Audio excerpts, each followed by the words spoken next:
ಯುದ್ಧೋನ್ಮಾದದಲ್ಲಿ ಬಿದ್ದಿರುವ ಪ್ರಬಲ ರಾಷ್ಟ್ರಗಳ ನಡುವಿನ ಯುದ್ಧ ಕಡಿಮೆಯಾಗೋ ಯಾವ ಲಕ್ಷಣಗಳೂ ಇಲ್ಲ. 5ನೇ ದಿನಕ್ಕೆ ಕಾಲಿರಿಸಿದ ಮಧ್ಯಪ್ರಾಚ್ಯ ಸಂಘರ್ಷ. ಮಧ್ಯಪ್ರಾಚ್ಯದಲ್ಲಿ ನಿಲ್ಲದ ಇರಾನ್ ಇಸ್ರೇಲ್ ಯುದ್ಧ. 5ನೇ ದಿನಕ್ಕೆ ಕಾಲಿರಿಸಿದ ಮಧ್ಯಪ್ರಾಚ್ಯ ಯುದ್ಧ. ಮಧ್ಯಪ್ರಾಚ್ಯದಲ್ಲಿ ನಿಲ್ಲದ ಇರಾನ್ ಇಸ್ರೇಲ್ ಯುದ್ಧ. ಇರಾನ್ ಸುಪ್ರೀಂ ನಾಯಕ ಯಾರೇ ಆದರೂ ಕೊಲ್ಲದೆ ಬಿಡಲ್ಲ. ಅರ್ಥಾತ್ ಹತ್ಯೆಯ ನಂತರ ನೇಮಕ ಆದ ನಾಯಕನನ್ನ, ಸರ್ವೋಚ್ಚ ನಾಯಕನನ್ನ ಕೊಲ್ಲುವುದೇ ನಮ್ಮ ಗುರಿ. ಇಸ್ರೇಲ್ ರಕ್ಷಣಾ ಸಚಿವ ಕಾಡ್ಜೆ ಶಪಥ ಮಾಡಿರುವಂತಹದ್ದು ಅಘೋಷಿತ. ಇರಾನ್ ಜನರನ್ನ ದಮನಿಸುವ ವ್ಯಕ್ತಿಗಳ ನಿರ್ಮೂಲನೆ ನಮ್ಮ ಗುರಿ. ನೂತನ ಸರ್ವೋಚ್ಚ ನಾಯಕನ ವಿರುದ್ಧದ ಹೋರಾಟ ಮುಂದುವರಿಕೆ. ಈಗಾಗಲೇ ಓತಪ್ರೋತವಾದ ಕ್ಷಿಪಣಿಗಳ ದಾಳಿ ಆಗ್ತಾ ಇದೆ. ಈ ನಡುವೆ ಮಧ್ಯಂತರ ಹಂಗಾಮಿ ನಾಯಕನನ್ನ ಇರಾನ್ ನೇಮಕ ಮಾಡಿತ್ತು. ಅದಾದ ನಂತರ ಶಾಶ್ವತ ನಾಯಕನನ್ನು ಕೂಡ ನೇಮಕ ಮಾಡುವ ಪ್ರಕ್ರಿಯೆ ಇವತ್ತು ಮುಗಿದಿದೆ. ಈಗ ಅಲ್ಲಿ ನೇಮಕ ಆಗಿರತಕ್ಕಂತಹ ವ್ಯಕ್ತಿಯೇ ನಮ್ಮ ಗುರಿ ಅಂತ ಹೇಳಿ ಇಸ್ರೇಲ್ ಹೇಳಿಕೊಂಡಿರುವಂತಹದ್ದು ಅಧಿಕೃತ ಘೋಷಣೆ. ಇದು ಸರ್ವೋಚ್ಚ ನಾಯಕನನ್ನ ಕೊಲ್ಲೋದೇ ನಮ್ಮ ಏಮು, ನಮ್ಮ ಗುರಿ ಅಂತ ಹೇಳಿ ಇಸ್ರೇಲ್ ಇವತ್ತು ಅಧಿಕೃತವಾಗಿ ಹಂಚಿಕೊಂಡಿದೆ. ಹಾಗಾದರೆ ಇರಾನ್ ಮೇಲಿನ ದಾಳಿಯನ್ನು ನಾವು ನಿಲ್ಲಿಸುವುದಿಲ್ಲ ಅಂಥೇಳಿ ಮಧ್ಯಂತರ ಆದೇಶವನ್ನು ಕೊಡ್ತಾ ಇದೆ ಇಸ್ರೇಲ್.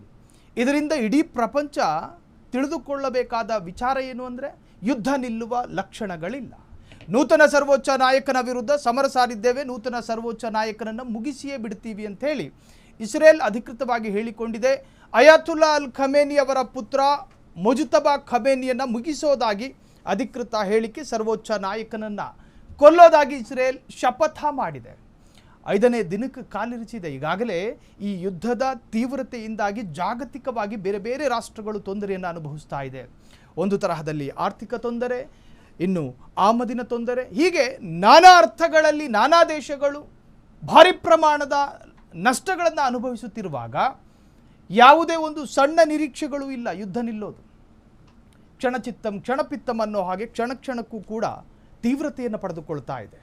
ಅತ್ತ ಇಸ್ರೇಲ್ನಿಂದ ದಾಳಿ, ಇತ್ತ ಅಮೆರಿಕಾದಿಂದ ಇರಾನ್ ಮೇಲೆ ದಾಳಿ, ಇನ್ನು ಬ್ರಿಟನ್ ಕೂಡ ಎಲ್ಲ ಯುದ್ಧೋಪಕರಣಗಳನ್ನು ಅಮೆರಿಕ ಮತ್ತು ಇಸ್ರೇಲ್ಗೆ ಕೊಡೋದಾಗಿಯೂ ಕೂಡ ಒಪ್ಪಂದ ಮಾಡಿಕೊಂಡಿದೆ. ಇದರಿಂದಾಗಿ ಈ ಯುದ್ಧಕ್ಕೆ ಕೆಲ ಪ್ರಬಲ ರಾಷ್ಟ್ರಗಳು ಕೂಡ ಬೆಂಬಲಿಸ್ತಾ ಇರೋದ್ರಿಂದ ಯುದ್ಧ ತಾತ್ಕಾಲಿಕವಾಗಿ ನಿಲ್ಲಬಹುದು ಅನ್ನೋ ನಿರೀಕ್ಷೆಗಳಿಲ್ಲ. ಇನ್ನು ಭಾರತ ತಟಸ್ಥವಾಗಿದ್ದರೂ ಕೂಡ ಭಾರತಕ್ಕೆ ನಷ್ಟ ಇಲ್ಲ ಅನ್ನೋ ವಾದ ಇಲ್ಲ. ಖಂಡಿತ ನಷ್ಟ ಇದೆ. ಭಾರತ ಮತ್ತು ಇರಾನ್ ಅಥವಾ ಭಾರತ ಮತ್ತು ರಷ್ಯಾ ನಡುವಿನ ಸಮುದ್ರ ಮಾರ್ಗವನ್ನು ಕೂಡ ಬ್ಲಾಕ್ ಮಾಡಿಟ್ಟಿದೆ ಇರಾನ್. ಬ್ಲಾಕ್ ಮಾಡುವುದರ ಮುಖೇನ ನಮಗೂ ಮತ್ತೊಂದು ದೇಶದ ನಡುವಿನ ವ್ಯವಹಾರ ಸ್ಥಗಿತಗೊಂಡಿದೆ. ಇದರಿಂದಾಗಿ ಆಮದು ಮತ್ತು ರಫ್ತು ಎರಡಕ್ಕೂ ಕೂಡ ತೊಂದರೆ ಆಗೋದ್ರಿಂದಾಗಿ ಒಟ್ಟು ದೇಶದ GDPಯ ಮೇಲೂ ಕೂಡ ಹೊಡೆತ. ಒಂದು ದೇಶ ಅಭಿವೃದ್ಧಿಯ ಪಥದತ್ತ ಸಾಗೋದಕ್ಕೆ ಆ ದೇಶದ ಆರ್ಥಿಕ ಸ್ಥಿತಿಗತಿಗಳು ಕಾರಣ ಆಗುತ್ತೆ.